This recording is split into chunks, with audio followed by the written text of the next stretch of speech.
Okay, start.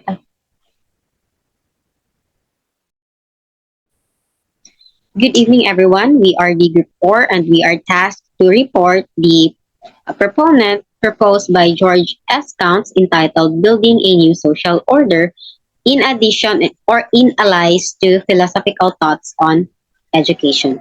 But before anything else, let us please get to know who is George S. Counts. Next slide.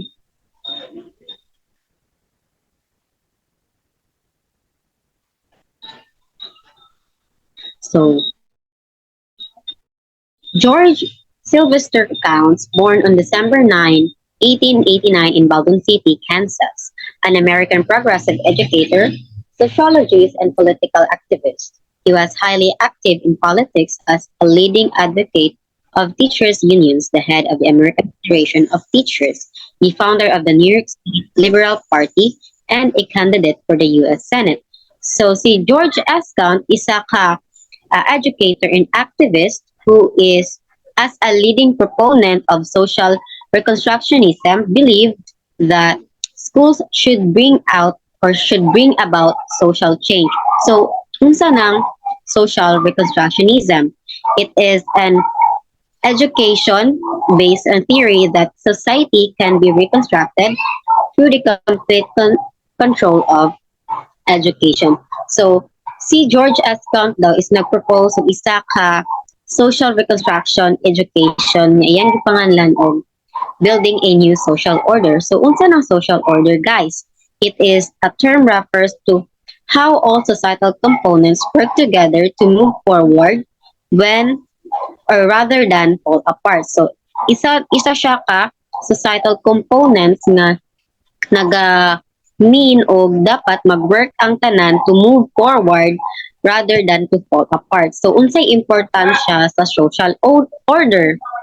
It builds connection among individuals and ensure they feel part of a society. So ang gusto ni George S. Count is mag-build a new social order wherein ang tanan tao at or ang tanan individuals kay ma-ensure nga appeal sila sa appeal sila sa society, dili sila behind.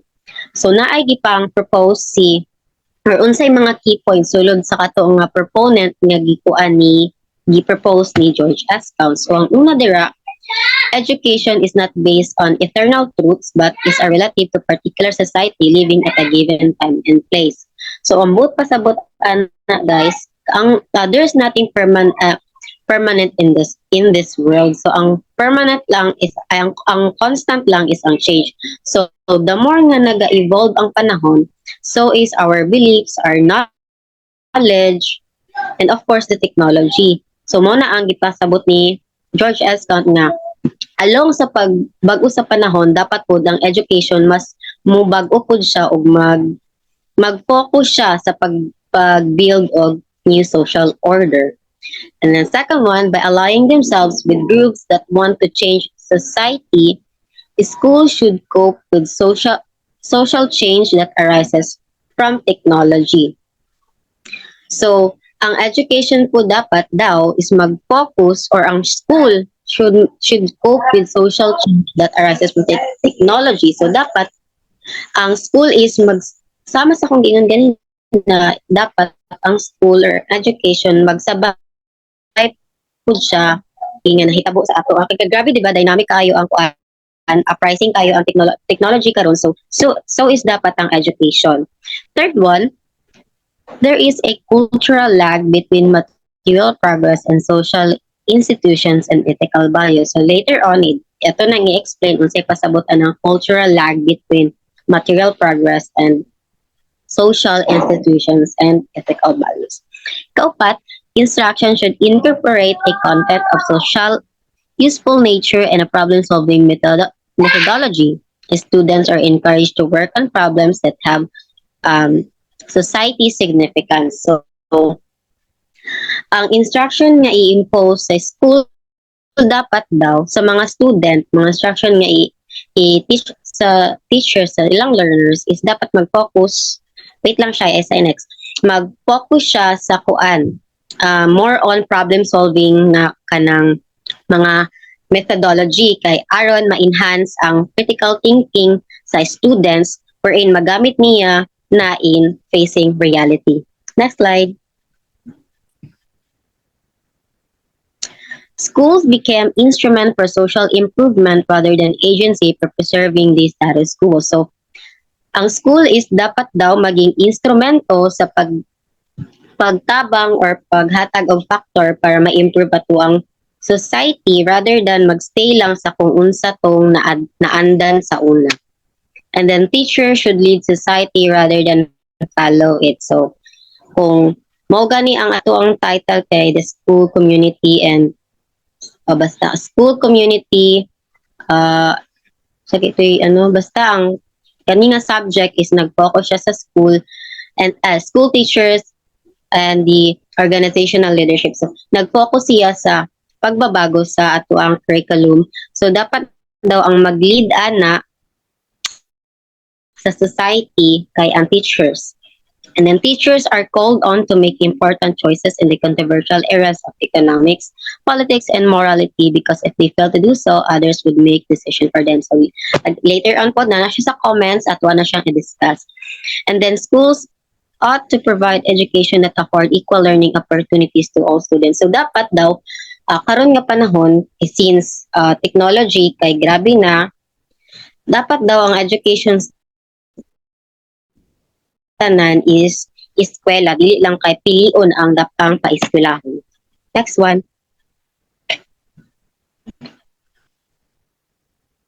And then, so there na ta sa comments sa kaning proponent nga gi-propose ni George S. Count. So una, schools and teachers as agents of change. So schools are considered instrument for social improvement rather than as agency for preserving the status quo. Teachers are called to make decisions on controversial issues, and not to make a decision is to actually making a decision. So, ang school and teachers, ang pasabot niya as agents of change, kay ang topic is nag-focus sa building a new social order. So, dapat daw magsugod ang changes sa school o sa teacher. So, ang school kinagi-consider siya social instrument for social improvement kay dira daw tagaan ng tao sa pagtudlo sa mga estudyante kung unsa ang pag-face ang reality. Dapat ang instruction or instruction realistic nga mga problems, dili lang kay subjective baron realistic one nga mga problems ang dapat itulo sa teachers kay mas mao may kinahanglan sa students moabot sa panahon. Next slide. So, mo na ni karon ang last na comments about sa katong gi-propose ni George S. Count nga lag between material progress and ethical values. Material progress of humankind is very evident, but moral and ethical development seem to have lagged behind. So, kining lag na iyang giput pasabot there is kanang, di ba, sa atong panahon karon the more na maga-change ang panahon or bago ang panahon, nagabago pod ang dagan sa mga butang na easy access na karon ang mga butang like tools. Ang hammer sa una ay ang kanang pambulkit sa una kay kanang manual pa siya pero karon kay na siya mga electronic. So the more nga dynamically change ang panahon, so is the mga tools, mga equipments, even the work karon kay daghan na online.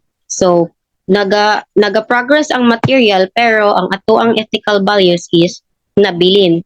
For example, kanang mga students karon nga kanang grabe na kaayo mga Gen Z mostly kana sila pag suwayon lang sila sa or kanang ingnon sila sa maestra nga puyo ni ang kanika na tapos ma-offend sila kay entitled na mostly ang Gen Z karon so magbuot na sila sa maestra. So pag suwayon sila sa maestra yun, tuganti ka sa kumama or patulpot na ka. So ingana, di ba, nawala ang ethical values sa mga students sa pagbago pod sabay sa pagbago sa panahon. So na ay lag between sa material progress and ethical values. So ang gusto ipaabot lang unta ni George S. Counts nga kung magbago pud ang panahon, dapat dili nato idili natong ethical values kung asa lang man to siya gika nagsugod. Dapat kung mag-progress ang panahon, mag-progress pod ang batasan sa mga students, so is education. So mao lang to siya guys. I hope na namoy nasabtan ug nakasabot mo sa amo ang report. Thank you. So mao ni siya ang member sa among grupo. Sharon May A. Olimpo, Nika Kiana Stark, William Maestre, uh, um, disclaimer, si Sir Romel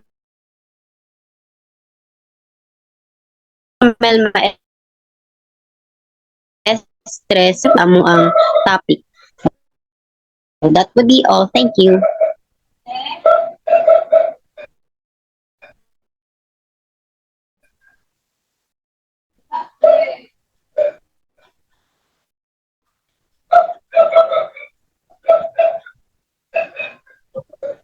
I-end na ako, Jel. Enan.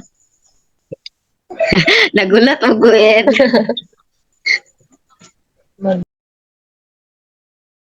Ang sa last part lang ako dugang gamay lang sa kuha lang. Go ahead. Tama to yung sulti mga naga-innovate gid ang kuan kanang technology ron.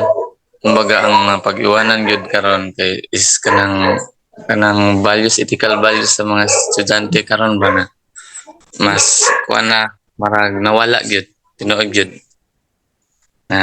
Abang nag-innovate ang atong mga technology, kumbaga napabayaan ng yung ethical values sa mga estudyante, which is dapat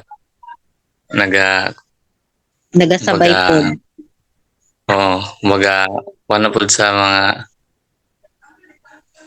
diba dapat good sa mga simula na sa atong mga panimalay, pero isa po sa kuan sa teacher is to guide para mas hindi lang sa pagtuturo kumbaga sa mga values din. Marato.